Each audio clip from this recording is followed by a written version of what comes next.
The tricky thing about confidence is that it's not a perpetual state of being. You might feel on top of the world for 1 second, but then the next second you're staring into the abyss, second-guessing every decision you've ever made and wondering if anybody caught you slip up. We all do that. It's perfectly natural. But don't worry, there are ways around it, and I thought I would share some of my favorite mindset shifts that have helped me regain confidence in my lowest moments. Number 1, the most powerful way to recenter and ground yourself is to remember that thing, okay? That thing that everybody else always asks you, as in, how did you do that thing? How did you accomplish that thing? And it's the kind of thing that when people ask you about it, you go, are you nuts? Can everybody else also do this thing? How am I special? No, they can't. And they don't. You can't imagine how many people are envious of this unique quality that only you have.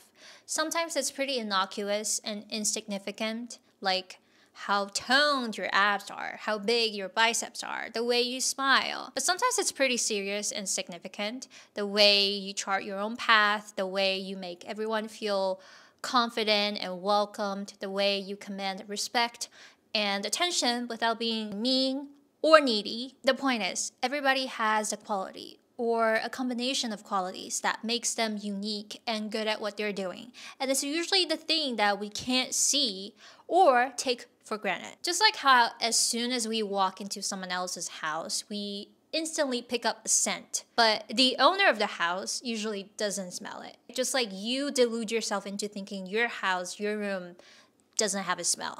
Rest assured it does. So similarly, there's elements in your personality that everybody else can see but you. And you need to figure out what they are. Pay attention to what comes easily to you, something that you do differently, something that you do better than everybody else. You might need to borrow a set of eyes, see yourself from other people's perspective, and just spend some time figuring out what they are. But it's so crucial to know it and to hold on to it. Because if people are honest about your feedback, if you can own what you're good at without being narcissistic or egotistical, that's an accurate or as accurate as it can get. That's an accurate depiction of all your strengths and weaknesses. And when you're in your lowest moments, when you're feeling lost and less than, you can ground yourself in it. You might tumble, you might wobble, but you'll never fall. And you just might figure out what your winning hand is if you played your cards right. Number 2, remember that the quality you admire in others, you also possess.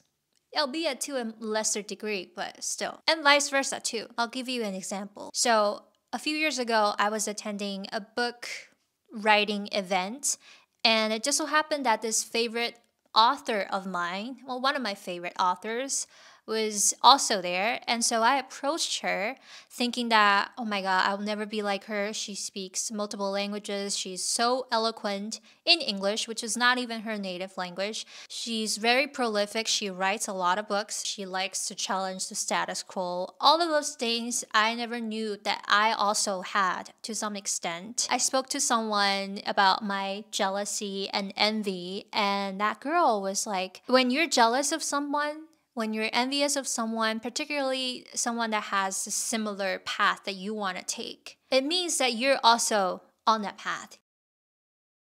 At the time, I had no followers, I had no books, I didn't produce anything, I didn't make videos, but I never would have taken a chance if I didn't even acknowledge myself for having those qualities. Albeit to a very, very minuscule degree. I mean, I'm no TED Talk speaker, I'm not a famous bestseller of any kind, but I can speak my mind, I can get a point across, I have some following, and all my videos are very thought-provoking and challenging the norm. And so instead of feeling envious and jealous and handicapped by my admiration, I'm empowered by it. I'm inspired by my admiration. You can use this sentiment to your advantage. Find someone that you admire and be very clear about the qualities that you admire them for.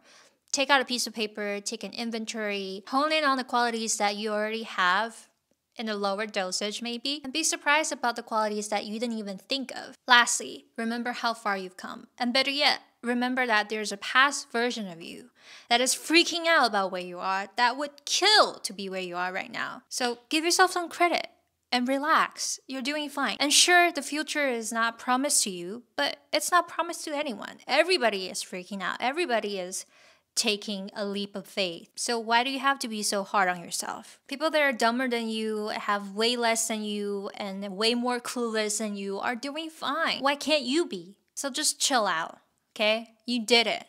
Pat yourself on the back and relax. Whatever stands between you and your future, you can take it. You can take it one day at a time without crumbling apart. So go out there, make your mark on the world, be better, do better, but don't question yourself again.